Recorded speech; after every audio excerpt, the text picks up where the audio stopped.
Hey guys, Captain Mike here. It's been about a month since I started this video series, and turns out on the delivery, you don't have a whole lot of time for video editing, especially when you're not that quick at it. And at the end of our delivery, when we did get to New England, spoiler alert, we made it.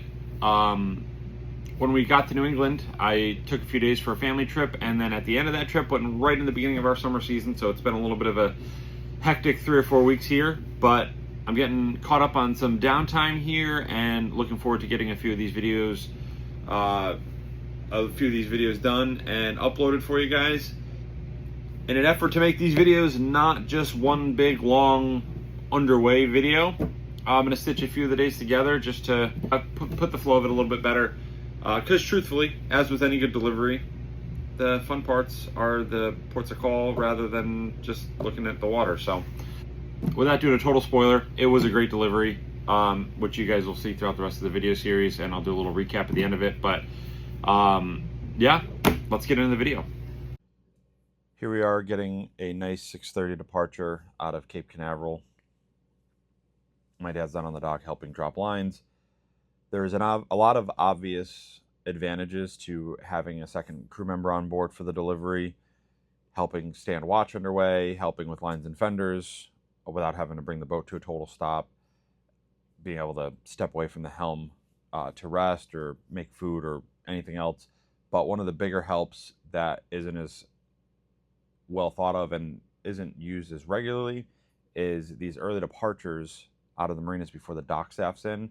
It's super easy to just be able to have someone hop down on the dock instead of having to readjust all the lines to be able to be dropped from the boat without stepping off the boat.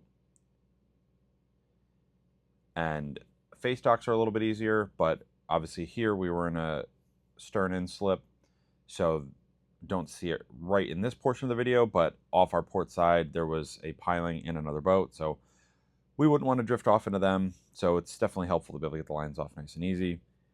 And also, we don't get too close pulling out of this slip, but there are boats and a whole other dock ahead of us here, so it's nice to be able to have someone up on the bow to be able to just confirm distances and space until our stern was clear.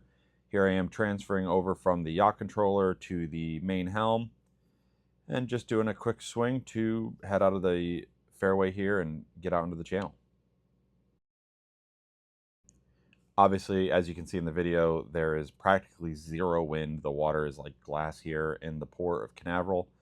And off to our port side here, if we went west down the channel and through the bridge there's actually a lock that disconnects this whole port from the ICW. So while there is a little bit of tide change through here because it is open to the ocean, there is practically zero current that comes through here, at least nothing they have to worry about. So when there's no wind, it's a nice easy in and out. Beautiful sunrise coming through the cruise ship port. Always nice to see a good sunrise in the morning. My dad's down below pulling in the rest of the lines and fenders. Super helpful not having to come to a full stop and run around and do this myself, so always appreciate having someone to be able to do this underway. Coming around the shoals of Cape Canaveral, you can see where the water's a little bit shallow there. The shoal starts damming up. After we got around the tip of Cape Canaveral, we got into a nice rhythm here with about 4 or 5 foot of ground swell. Kind of hard to see in the video, but definitely could be better, but it could also be a lot worse. Up towards Jacksonville, ground swell in front of 4-inch footers, 4 to 3. Nice one. Definitely no complaint here. One of the points of reference when you're coming up to the St. Mary's River here before Fernandina Beach is the towers for, I'd like to say an old paper mill, but it's actually still operational. So that's on Intercoastal, so we'll see that on the approach into Fernandina Harbor Marina.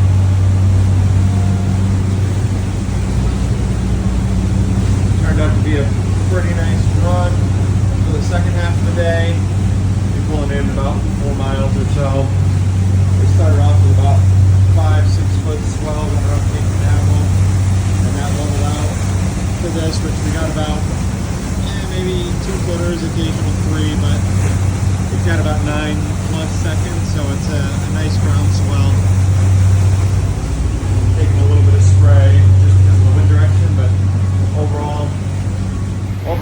pretty nice run so far. We're about 15 minutes from pulling in the inlet here at the St. Mary's River. Fun fact about that, the St. Mary's River is actually the dividing line between the northern end of Florida and the southern end of Georgia. So if you look on like Google Maps, you'll see the dashed line that separates the states is smack dab in the middle of the St. Mary's River. About 10-15 minutes after we slow down, we idle in over to Fernandina Harbor Marina. Beautiful run into the St. Mary's Inlet, heading up to the St. Mary's River a little bit at the ICW. Here on the south side is Amelia Island, which is the northernmost point here in Florida on the east coast, and on the north side of the inlet we have the southern tip of Cumberland Island, Georgia.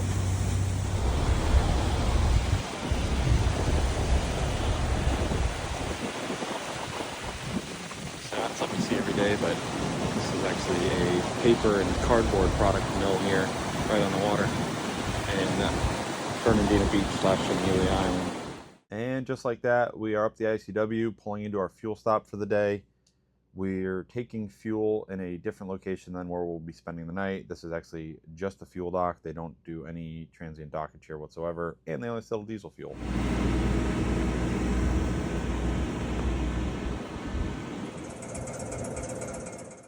And just like that, after a few gallons of diesel fuel and several dollars spent, we are off the fuel dock and pulling into our overnight spot here at Fernandina Harbor Marina.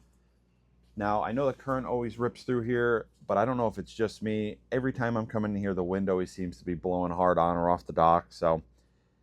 But overall, easy alongside tie up here. We were coming in between a nice 40-something meter Trinity and a beautiful custom Sportfish off our bow.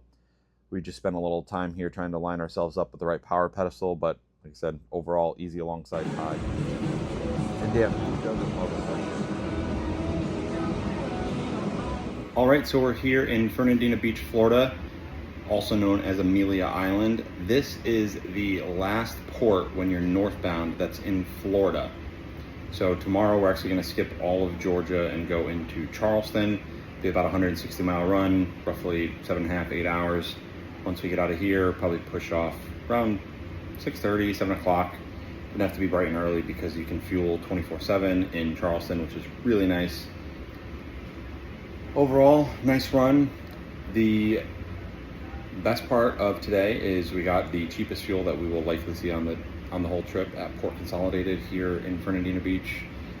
If you are north or southbound and you take diesel fuel, I highly recommend stopping at Port Consolidated. It's a little fuel dock between Fernandina Harbor Marina and the shipping port here.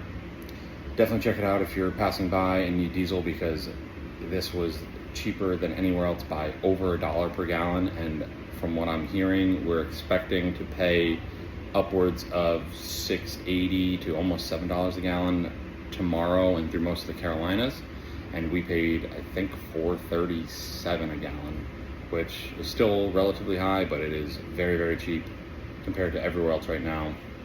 The other nice part about today is because we're continuing on and I'm not in the mad dash to go home in a day or so, we are here for the night, settled in, and actually are going to be running out to grab food at a restaurant instead of making something on the boat or eating leftovers. So should be pretty nice, and just stretch our legs off the boat and get a nice meal, and overall have a pretty mellow night before pushing off tomorrow for Charleston. So this is finally the point where the trip feels productive, where you're feeling some accomplishments, covering a few hundred miles a day. Tomorrow we cover one of the exciting milestones on this trip, which is in day 4, we arrive into a new state. And not only that, but we will have surpassed Georgia entirely. So we'll be in state 3 on day 4. It's definitely a big accomplishment to go from Southwest Florida down to the Keys and all the way up here to North Florida in a few days. So covered a lot of ground, but tomorrow we go from being Florida to South Carolina, skipping Georgia, and then we go from South Carolina for one night into North Carolina, where we will be in North Carolina for 3 nights. I always find it funny when Below Deck comes on the TV while I'm on the boat, while I'm next to a boat that's on an actual charter.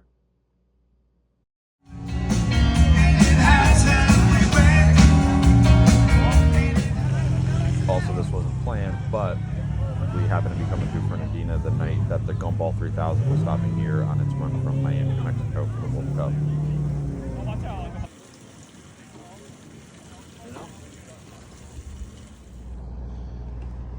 Good morning. We got a beautiful day here in Fernandina Beach. We are getting things ready to depart. Should be off the dock here in the next 10 or 15 minutes. Should be a nice run up to Charleston today.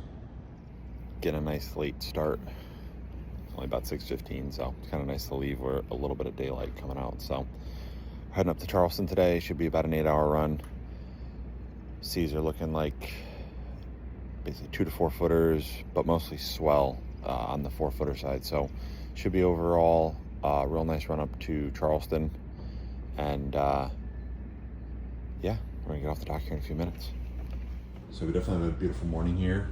One little complication this morning, we got plenty of room behind us here and this nice Trinity behind us, but a nice whaler came in last night, so we are gonna have a little bit of a tight squeeze out, but we'll make it work.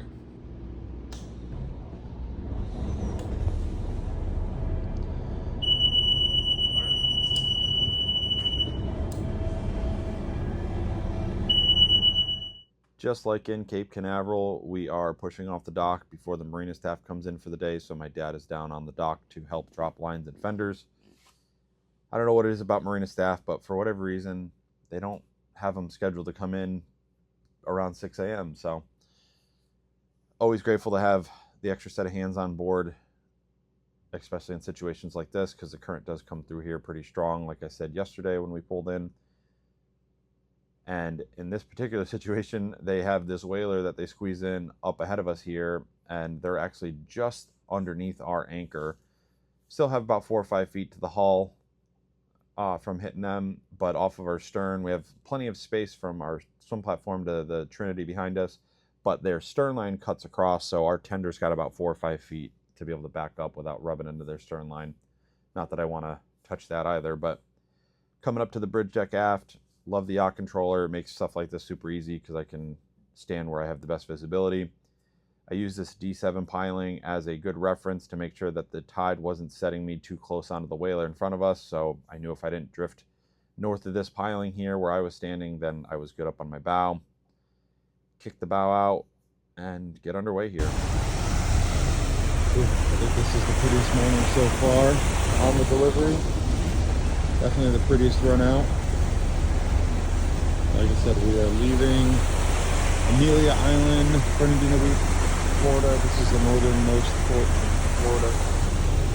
Heading up to Charleston. It'll be about a 7.5 or 8-hour run. And looking like 2 to 4 footers, but the 4 footers, like I said before, being mostly ground swell and a little bit of following wind behind us. So we'll be out in a few minutes, powering up.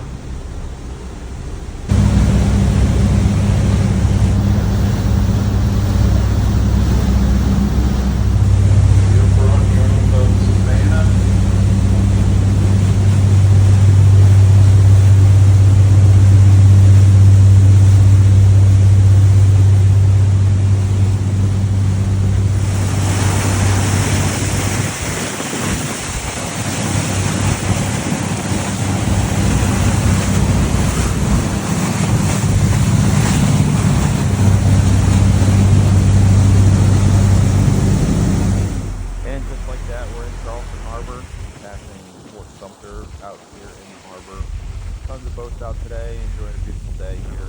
Saturday on the water, a lot of boats out. Beach here, not a lot of shops. About 20-30 miles offshore most of the way. But it's always a beautiful run into Charleston Harbor here. Northeast houses down the river. We have to Safe Harbor, Charleston, City Docks, docks. Now we're making our initial approach into our spot here at the Charleston City Marina, also known as the Mega Docks. We're going to come in just behind this gorgeous 90-foot Nordhaven here with this awesome blue hull. If you look at the water passing the hulls of the boats here, you can see the current kind of ripping out. Similar to Fernandina Beach, the current really moves through here, but fortunately the dock is parallel to the current, so it could definitely be a lot worse if it wasn't like that, but I'm sure it's done like that for a reason. Gonna nose our bow in here, let the current pull our stern the rest of the way into the dock.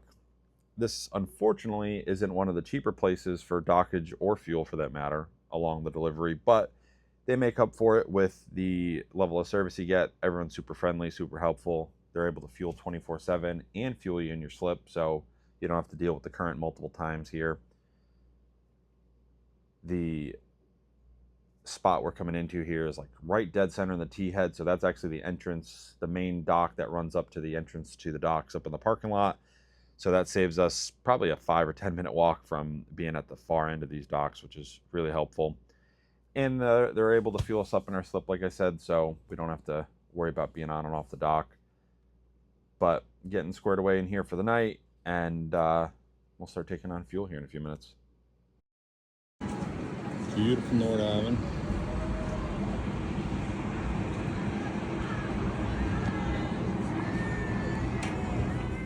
Hi, so we are in Charleston at the mega docks for the night with a short run, only about 115, 120 miles from here up to Southport, North Carolina tomorrow.